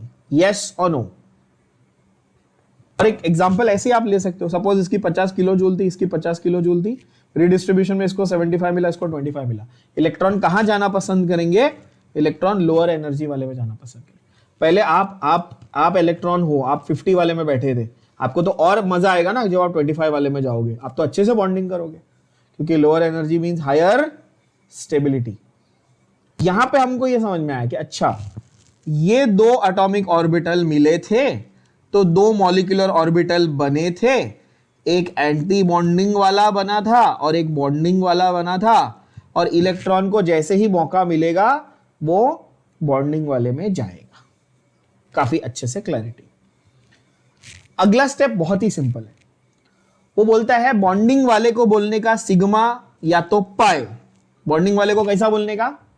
सिग्मा या तो पाई। तो आप बोलोगे ये तो हमको पता है, दो ही टाइप के दो बॉन्ड होते हैं, कौन से? Sigma bond, pi bond. तो बॉन्डिंग वाले को क्या नाम से बुलाएंगे? क्या नाम से बुलाएंगे? सिग्मा और पाई। तो एंटी बॉन्डिंग को किस नाम से बुलाएंगे? सिग्मा स्टार और पाई स्टार। कैसे बुलाएंगे? How you going to read this? Sigma star और पाई स्टार। तो ये पढ़ोगे स्टार, ऐसे स्टार पढ़ोगे तो क्या समझ जाओगे किसकी बात हो रही है? एंटी बॉन्डिंग वाले मॉलिक्यूलर ऑर्बिटल की बात हो रही। क्या ये बात भेजे में जा रही है गधे बच्चों? बोलो यस और नो? यस। फिर से देखो, बॉन्डिंग वाले के नाम कैसे लिखोगे? सिग्मा या तो पाई। एंटी बॉन्डिंग वाले के नाम कैसे लिखोगे? सिग्मा स्टार या तो पाई स्टार। तो नाम से आइडेंटिफाई करने आना चाहिए। तो मैं अगर बोलूं कि अच्छा सिग्मा बॉन्ड बना है, तो आप समझ जाओगे अच्छा कि वो बॉन्डिंग कहां, वो बॉन्ड इलेक्ट्रॉन कहां बैठे हैं? बॉन्डिंग वाले में बैठे। अगर मैं बोलूं सिग्मा स्टार बॉन्ड बन रहा है, तो वो कहां बैठे हैं? एंटी बॉन्डिंग वाले में बैठे। क्या ये बात समझ में आ रही है? अब कुछ बच्चों के दिमाग में अब थोड़ा थोड़ा बल्ब जल रहा होगा कि सर सिग्मा स्टार में बॉन्डिंग कैसे होगी? वो तो हायर एनर्जी वाला है, उसमें बॉन्डिंग पॉसिबल है क्या? ये सवाल आ रहा है ना दिमाग में अब धीरे धीरे कि हाँ सर आपने तो बोला कि सिग्मा स्टार में हायर एनर्जी है, तो इलेक्ट्रॉन तो वहां जाना प्रेफर नहीं करेगा। लॉजिकल बात है ना? तो देखो, जब इलेक्ट्रॉन फुल हो गया यहां पे, अब उसको नेक्स्ट स्टेप में कहां जाना पड़ेगा? हंड्स रूल हो गया या ऑफ-बो प्रिंसिपल हो गया, वो क्या बोलता है कि इलेक्ट्रॉन आप एक सीक्वेंस में फिल करते जाओगे, ये बोलता है। ऑफ-बो प्रिंसिपल भी बोलता है, हंड्स रूल भी बोलता है। Yes or no? है कि नहीं? तो दो इलेक्ट्रॉन ऐसे हैं, सपोज यहां पर तीसरा होता, सपोज यहां पे तीसरा होता, तो मुझे कहां डालना पड़ता? तीसरा इलेक्ट्रॉन मजबूरी में कहां डालना पड़ता? ऊपर ही ना, ऑप्शन नहीं है ना मेरे पास, है कि नहीं? तो ऐसा नहीं कि इलेक्ट्रॉन वहां जाएगा नहीं। मैंने क्या बोला? इलेक्ट्रॉन का प्रेफरेंस होगा कि वो लोअर ऑर्बिटल में जाए, हायर में उसको कभी ना कभी तो जाना पड़ेगा ना, फिल करते करते करते। सीधी बात है, राइट? तो आप बोलोगे ठीक है भाई हायर में भी वो जाएगा, ओके। तो उससे हमको क्या समझ में आ रहा है? हमको ये समझना है कि अगर बॉन्डिंग और एंटी बॉन्डिंग दोनों फुल हो गए, क्या बोला मैंने? बॉन्डिंग और एंटी बॉन्डिंग दोनों फुल हो गए, so they will cancel each other out. क्या होगा? बॉन्डिंग और एंटी बॉन्डिंग दोनों फुल हो गए तो क्या हुआ? दे will cancel each other out, तो बॉन्ड नहीं बनेगा। तो मुझे जरा इस बारे में आप खुद अपना दिमाग लगा के बताना बच्चों। For bond to form, bond के बनने के लिए क्या लगता है ज्यादा इलेक्ट्रॉन कहां होने चाहिए? More electrons should go to और should be in bonding molecular orbital और एंटी बॉन्डिंग मॉलिक्यूलर ऑर्बिटल। कहां पे होने चाहिए आपके हिसाब से? दोनों में से किस में अगर इलेक्ट्रॉन ज्यादा होंगे तो बॉन्ड बनेगा, बॉन्डिंग में या एंटी बॉन्डिंग में? क्या लगता है? ऑब्वियसली अगर बॉन्डिंग ऑर्बिटल्स में इलेक्ट्रॉन ज्यादा जाएंगे तो बॉन्ड बनेगा, एंटी बॉन्डिंग में जाएंगे तो बॉन्ड स्टेबल नहीं रहेगा, टूट जाएगा, बॉन्ड क्या हो जाएगा? ब्रेक हो जाएगा। तो हमारा अल्टीमेट एम क्या है?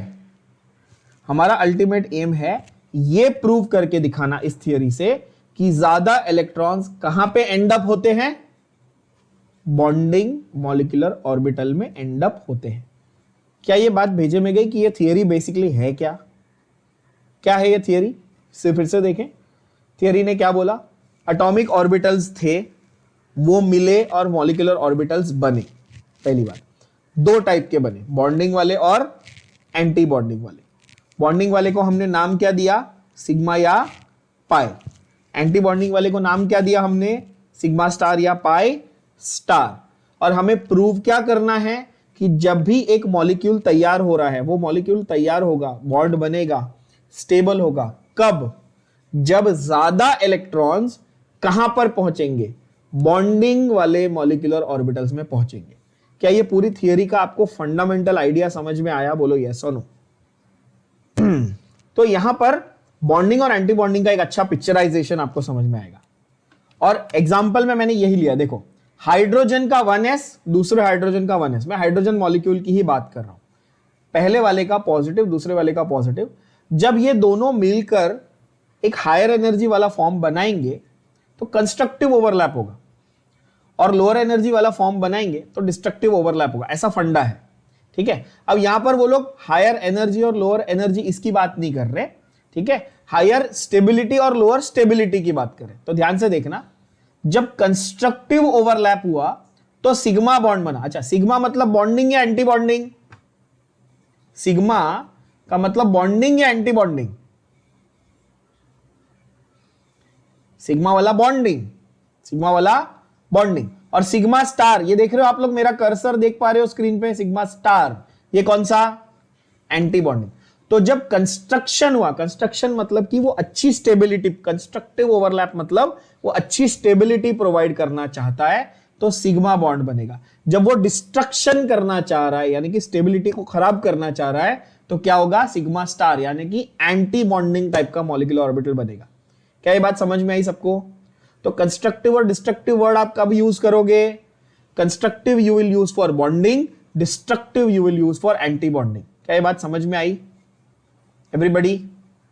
आपको ये समझने के लिए आसान करना है तो आसान भाषा में ऐसे याद रखो, एंटी बॉन्डिंग मतलब वो बॉन्डिंग के अगेंस्ट है, बॉन्ड को तोड़ना चाहेगा। Destruction, easy to remember. तो डिस्ट्रक्टिव में क्या होगा? एंटी बॉन्डिंग बनेगा। कैसे पहचान कर रहे हैं हम लोग? सिग्मा स्टार से पहचान कर रहे हैं, ठीक है, ओके। अब ये भी मैंने प्रूव करके दिखाया कि बॉन्डिंग वाले में लो एनर्जी होती है, इसलिए स्टेबिलिटी ज्यादा होती है। मैंने प्रूव करके दिखाया एग्जांपल के साथ, यस। एंटी बॉन्डिंग वाले में more energy, hence less stability, ये भी प्रूव करके दिखाया एग्जांपल के साथ, यस और नो, करेक्ट।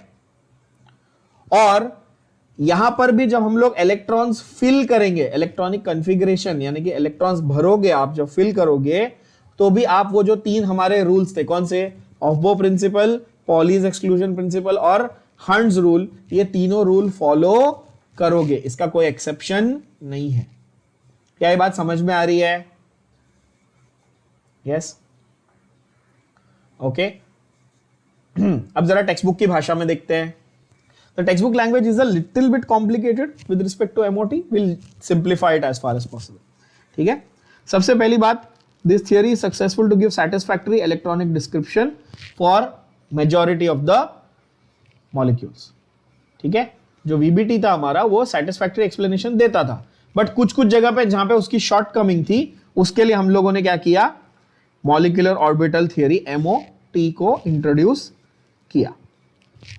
नाम यहां पर टेक्स्ट बुक में नहीं लिखा हुआ है, लेकिन मैंने ऑलरेडी बता दिया कौन से दो साइंटिस्ट थे, हंड एंड मुलिकिन।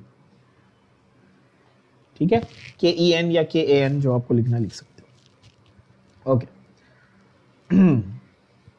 तो मॉलिक्यूलर ऑर्बिटल थियरी एमओटी जो है वो इंडिविजुअल एटम्स की बात नहीं करती, वो पूरे मॉलिक्यूल को एक एज अ होल कंसिडर करती है। तो मैंने ये तो क्लियर कर दिया आपको शुरू में ही, क्या बोला कि मैं एटॉमिक ऑर्बिटल्स की बात नहीं करूंगा, मैं मॉलिक्यूलर ऑर्बिटल्स की बात करूंगा। क्या ये बात हमने क्लियर की?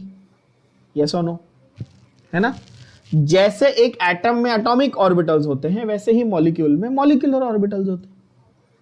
ठीक है भाई, सही बात है। तो ये मॉलिक्यूलर ऑर्बिटल्स बने कैसे? तो बने ऐसे कि linear combination of atomic orbitals हुआ और मॉलिक्यूलर ऑर्बिटल्स तैयार हुए। क्या हुआ बच्चों? Linear combination of atomic orbitals से, यानी दो एटॉमिक ऑर्बिटल्स आए एक ही लाइन में, एक ही एक्सिस में कंबाइन हो गए, जैसे हाइब्रिडाइजेशन हो रहा था मिक्सिंग से, वैसे यहां पर ये क्या हुए? कंबाइन हो गए और क्या हुआ? मॉलिक्यूलर ऑर्बिटल्स तैयार हो गए। तो very important point, how are molecular orbitals made? अगर कोई आपको पूछेगा तो आप क्या बोलोगे? Molecular orbitals are formed by linear combination of atomic orbitals. क्या ये बात समझ में आई? क्या बोलेंगे? फिर से repeat everybody with me. Molecular orbitals are formed by linear combination of atomic orbitals. क्या ये सेंटेंस सबको समझ में आया?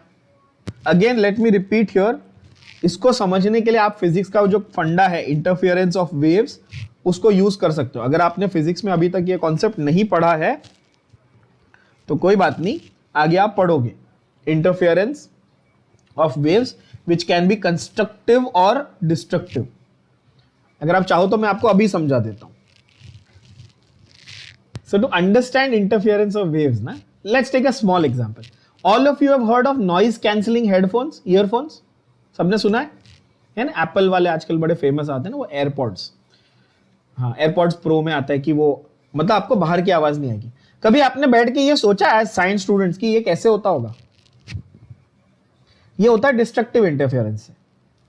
क्योंकि आप प्लेन में बैठे हो तो प्लेन के जेट की ज्यादा आवाज आ रही है, आप घर पे बैठे हो तो आसपास ज्यादा आवाज नहीं है, टीवी चल रहा है तो हर एक आवाज अलग है ना। How is it that your earphone is able to cancel out all the sounds? कभी सोचा? उसका मैकेनिज्म समझोगे तो ये बहुत अच्छे से प्यारा सा समझ में आएगा, साइंस में भी थोड़ा इंटरेस्ट आएगा। फंडा ये है कि जब आप वो ईयरफोन लगा, जैसे मेरे पास है ये वाले कौन से, ये सैमसंग के बर्ड्स व्हाटएवर, प्रो मैक्स और व्हाटएवर, ठीक है, सिमिलर। तो ये क्या करते हैं, जो भी बाहर से साउंड आ रहा है ना वो सेम फ्रीक्वेंसी का साउंड ये एमिट करके उस बाहर की साउंड को कैंसिल करते हैं। समझे? तो बाहर से जो भी साउंड आ रहा है ये ईयरबड्स वही साउंड प्रोड्यूस करेंगे और दोनों साउंड एक दूसरे को क्या करेगी? कैंसिल कर देगी, तो आपके कान में कोई भी आवाज नहीं आएगी। ये उसका लॉजिक है, क्योंकि sound travels in the form of waves, है ना। तो फिजिक्स क्या बोलता है कि दो वेव्स है ना कभी भी इस तरह से आ सकती है कि या तो वो दोनों का कंबाइंड इफेक्ट बढ़ जाए या तो एक दूसरे को कैंसिल कर दे। बात समझ में आई? दोनों वेव्स क्या हो सकती हैं, उसके कंबाइंड इफेक्ट्स बढ़ सकते हैं या तो फिर एक दूसरे को क्या कर सकते हैं? कैंसिल कर सकते हैं। अब आपको याद होगा मैंने आपको एटॉमिक स्ट्रक्चर में बोला था हाइजेनबर्ग प्रिंसिपल और श्रोडिंजर इक्वेशन, ये याद है? इसका नाम लिया था मैंने, श्रोडिंजर के बिल्ली की कहानी भी सुनाई थी, श्रोडिंजर इक्वेशन। और वहां पर क्या बोला था कि आपको श्रोडिंजर ने क्या बोला कि कोई भी एक एटॉमिक ऑर्बिटल है ना वो वेव के फॉर्म में एक्सप्रेस किया जा सकता है, वेव फंक्शन के फॉर्म में एक्सप्रेस कर सकते हैं। तो टेक्निकली वो एक वेव की तरह काम कर रहा है। और वेव्स में क्या होता है, जब दो वेव्स आके आपस में एक दूसरे से टकराती है तो या तो वो अपना इफेक्ट डबल कर लेगी या तो एक दूसरे को कैंसल आउट कर लेगी। क्या ये बात समझ में आई? Yes or no? हाँ, जिनको अभी भी नहीं समझा उनको मैं डायग्राम से समझाऊंगा, लेकिन समझाऊंगा तो जरूर।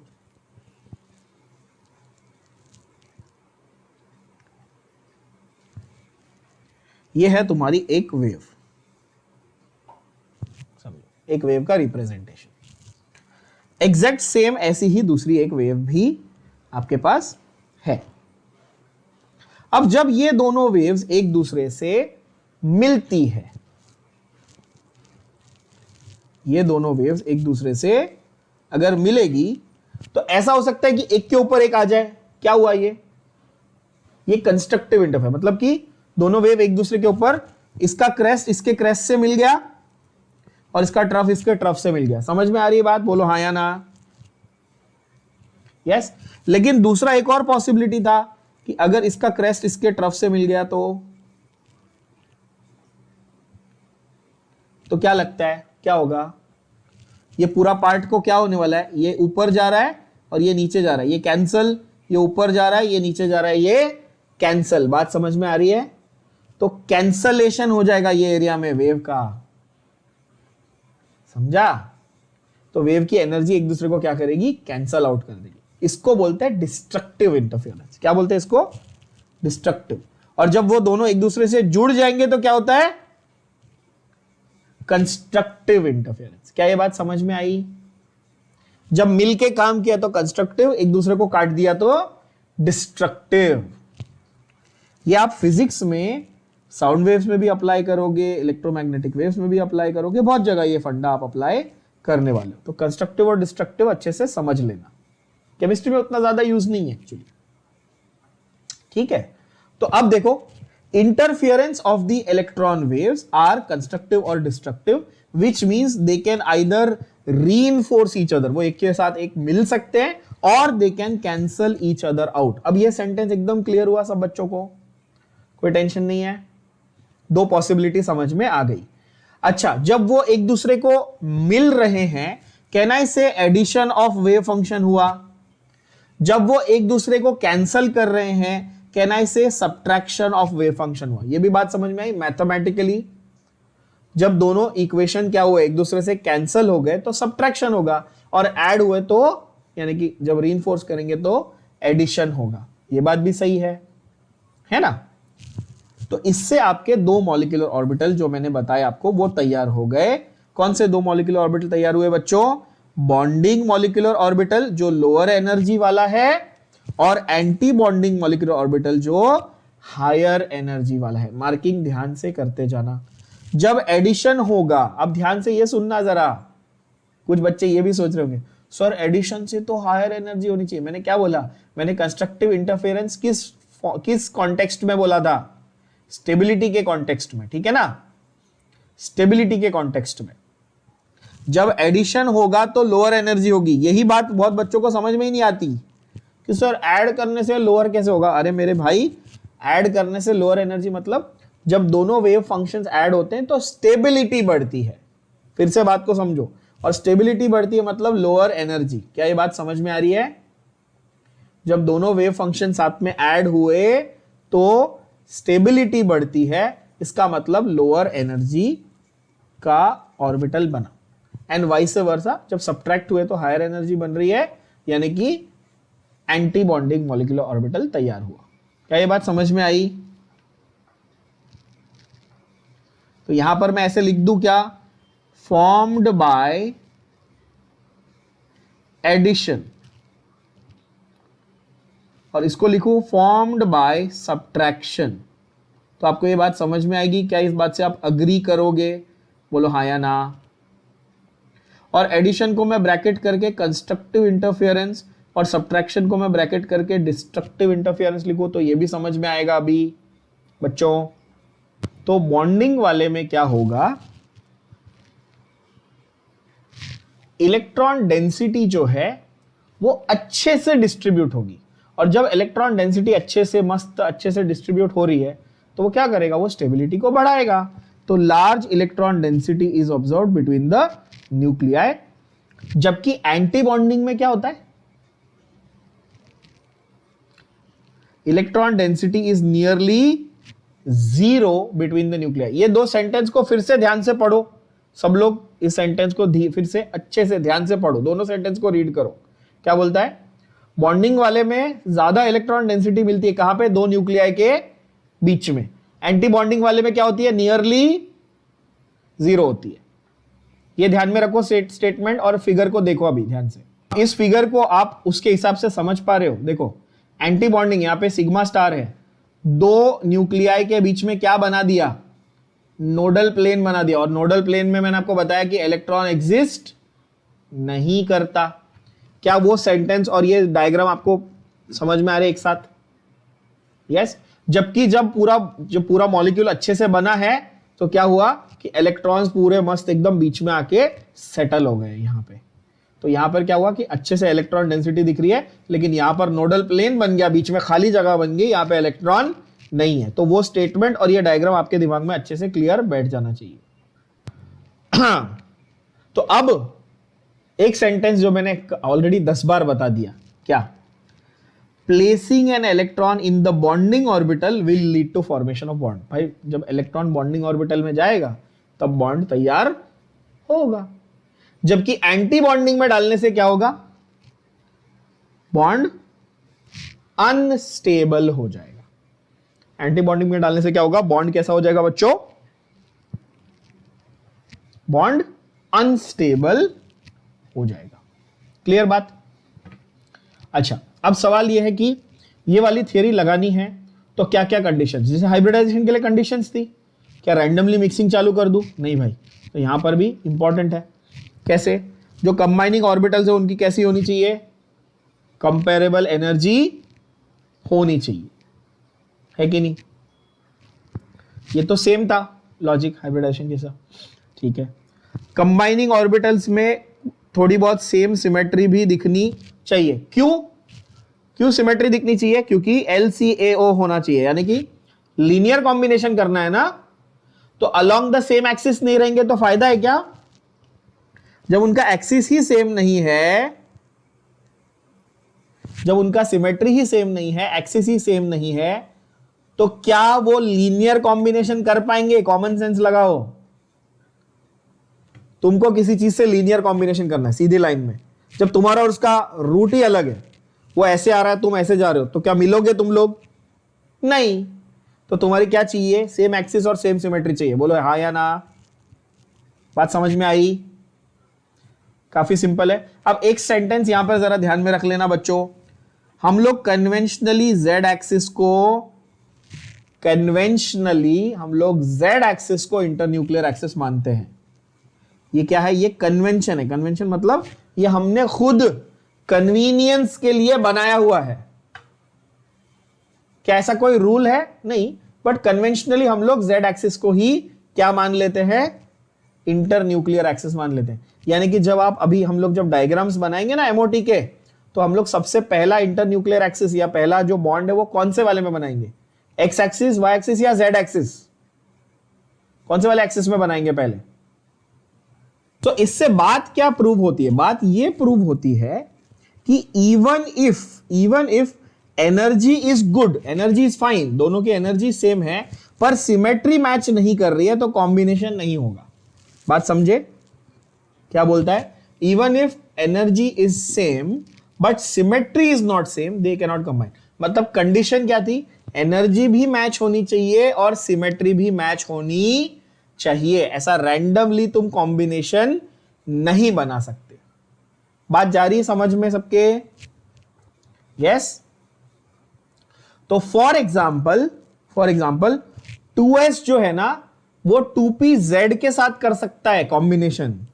2s जो है वो किसके साथ कर सकता है? अब 2s तो ऐसा है स्फीयर, और 2pz को मैंने क्या बोला? वो इंटरन्यूक्लियर एक्सिस में है, लेकिन वो x और y के साथ में नहीं कर सकता।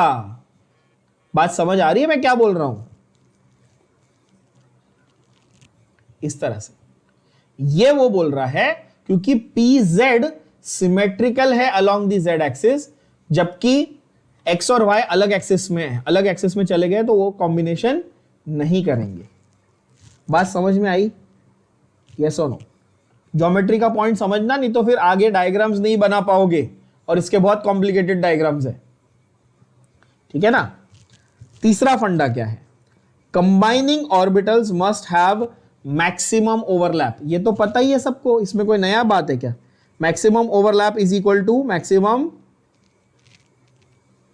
स्टेबिलिटी। ये बात तो मैं ऑलरेडी बता चुका हूं, बोलो हाँ या ना? जितना ज्यादा ओवरलैप होगा उतनी ज्यादा क्या हो जाएगी? स्टेबिलिटी होगी। Greater the overlap greater is the stability, stronger is the bond. जितना ज्यादा ओवरलैप उतना strong bond. Types of molecular orbitals बता दिया ऑलरेडी, दो टाइप हैं, सिग्मा या फिर पाई, ये जो है ये कौन से बॉन्डिंग वाले, और सिग्मा स्टार और पाई स्टार ये कैसे हैं, एंटी बॉन्डिंग वाले। यहां पे इन्होंने टेक्स्ट बुक में बड़ी कॉम्प्लेक्स लैंग्वेज में दिया हुआ है, ये पूरा आप ये जो पार्ट है ये सिर्फ रीड करो, इसमें से टाइम पास मत करो, फालतू है। आप सिर्फ इतना याद रखना, सिग्मा या फिर पाई जो है ये कैसे हैं, ये बॉन्डिंग ऑर्बिटल्स के लिए है। सिग्मा स्टार या फिर पाई स्टार जो है वो एंटी बॉन्डिंग ऑर्बिटल के लिए है। बस इतना सिंपल करो ना, पूरा पूरा पैराग्राफ छाप दिए एकदम से पगलेट, ठीक है। पाई और पाई स्टार, ठीक है, सिग्मा सिग्मा स्टार पाई पाई स्टार। सिग्मा वाला जो है वो लोअर एनर्जी वाला होगा, सिग्मा स्टार वाला है जो हायर एनर्जी वाला होगा। कौन सी बड़ी बात है कि नहीं? ओके अब कुछ इसमें सीक्वेंसेस दिए हुए हैं। अगेन कुछ बच्चे हमेशा ये पूछते हैं कि सर हमको ये सीक्वेंस रट्टा मारना पड़ेगा क्या, ये वाला जो पूरा पूरा सीक्वेंस आपको दिख रहा है यहाँ पे, ये हमको लर्न करना है क्या?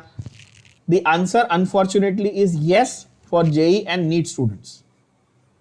For JEE and NEET students, you have to be very well versed, very clear with this particular sequence of energy. ठीक है, और अगर आपको ये लगता है कि एक बार रीड करके याद हो जाएगा तो इतने जीनियस नहीं हो आप लोग, हाँ, तो आपको ये लिख लिख के प्रैक्टिस जरूर करना पड़ेगा। Sequence of energy for MOT, ठीक है, किसके लिए है देखो जरा। For diatomic molecules of second row elements except oxygen and fluorine, मतलब पीरियोडिक टेबल की सेकेंड रो, पहले तो ये समझो पीरियोडिक टेबल की सेकेंड रो में क्या क्या आता है। कुछ गधे यहाँ पे ऐसे भी है जिनको पीरियोडिक टेबल की सेकेंड रो ही नहीं पता होगी और वो पढ़ने चले MOT, है ना। मेरी बातें शायद आप लोगों को कड़वी लगती होंगी, आई डोंट केयर, सच बताना मेरा काम है, मैं टीचर हूं। अगर तुमको सेकेंड रो के एलिमेंट्स नहीं पता ना तो MOT के डाउट लेके मत आना। क्या है सेकेंड रो के एलिमेंट्स, कौन से आते हैं सेकेंड रो में? Lithium, beryllium, boron, carbon, nitrogen, oxygen, fluorine और नियॉन, ठीक है। ये जो मैंने लिखा है ना, ये ऐसा विद इन अ सेकेंड आना चाहिए। अच्छा, सेकेंड रो ये सारे एलिमेंट्स हैं। अब यहां पर वो क्या बोल रहा है, पहले सेंटेंस को समझो। लिथियम से लेके नाइट्रोजन तक, ठीक है, इन सब का जब भी मॉलिक्यूल का फॉर्म आप बात कर रहे हो, इनके मॉलिक्यूल की फॉर्मेशन की बात कर रहे हो, ठीक है, मतलब ऑक्सीजन फ्लोरीन छोड़ के, ऑक्सीजन फ्लोरीन ये दोनों को छोड़ के O2 F2 N2 ऐसा होता है ना, राइट। ऑक्सीजन फ्लोरीन को छोड़ के बाकी सब में अगर आप मॉलिक्यूल की फॉर्मेशन की बात कर रहे हो तो क्या सीक्वेंस है एनर्जी का? ये सीक्वेंस है, sigma 1s sigma star 1s, sigma 2s sigma star 2s, pi 2px equal to pi 2py, which is then followed by sigma 2pz, then pi star 2py, which is equal to pi star 2px followed by sigma star 2pz। ये sequence को मैं आपको drawing से sequence को draw करके और आसान बना दूंगा आपके लिए याद करने के लिए। मैं ये नहीं बोल रहा हूं कि आप बैठ के रट्टा मारो, बट इसको आप इग्नोर नहीं कर सकते हो, इसको आपको लर्न करना ही पड़ेगा। लर्न करने का तरीका मैं अगले सेशन में आपको ड्रॉ करके समझाऊंगा डिटेल में, ठीक है। और for oxygen and fluorine, oxygen and fluorine ये दोनों एक्सेप्शन है। देखो ऑक्सीजन एंड फ्लोरीन के लिए ऑर्डर क्या है। अब ऑर्डर कहां पर फर्क है देखो जरा ध्यान से, कहां पे आपको डिफरेंस दिख रहा है? यहां तक तो सेम है ना, यहां तक सेम है, देखो पूरा का पूरा दिख रहा है। ये सिग्मा स्टार 2s तक तो सेम है ना बच्चों। डिफरेंस कहां आ रहा है? ये देखो, ये सिग्मा 2pz, ये रहा सिग्मा 2pz और यहां पर ये रहा, इधर है सिग्मा 2pz। फर्क दिख रहा है ऑर्डर में, यस और नो? तो ये जो डिफरेंस है ना ऑर्डर में, ये आपको नोट कर लेना है, इसको लिखकर प्रैक्टिस करना बहुत जरूरी है for JEE and NEET. Is that understood? CET students इस चीज को इग्नोर कर सकते हैं, ये आपके लिए बहुत ज्यादा हायर लेवल का हो गया, इसमें से आपको क्वेश्चन नहीं आएगा जेन्युइनली। ठीक है, तो यहां तक अपन कंप्लीट करते हैं। अगले सेशन में अपन ड्राइंग्स देखेंगे कि मॉलिक्यूलर एमओटी की drawings, very very important to understand the concepts. Okay, तो एमओटी की ड्राइंग्स, और मैं आप लोगों को और कुछ अच्छे प्रेजेंटेशन में विजुअलाइजेशंस दिखाऊंगा कि एमओटी को समझना किस तरह से। And we'll draw multiple molecules, यहाँ पर हाइड्रोजन, नाइट्रोजन, ऑक्सीजन बहुत सारे, क्योंकि यहाँ पर एक्सेप्शंस भी बहुत है, जैसे ऑक्सीजन और फ्लोरीन में एक्सेप्शंस है। I don't want to overburden you with information. ठीक है, इसी सेशन में आप ड्राइंग भी करोगे तो सभी बाउंसर जाएगा।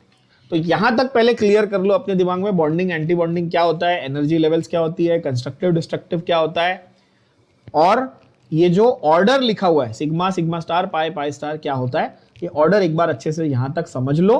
फिर अगले सेशन में अपन डायग्राम्स और ड्राइंग्स के साथ में आगे का समझेंगे।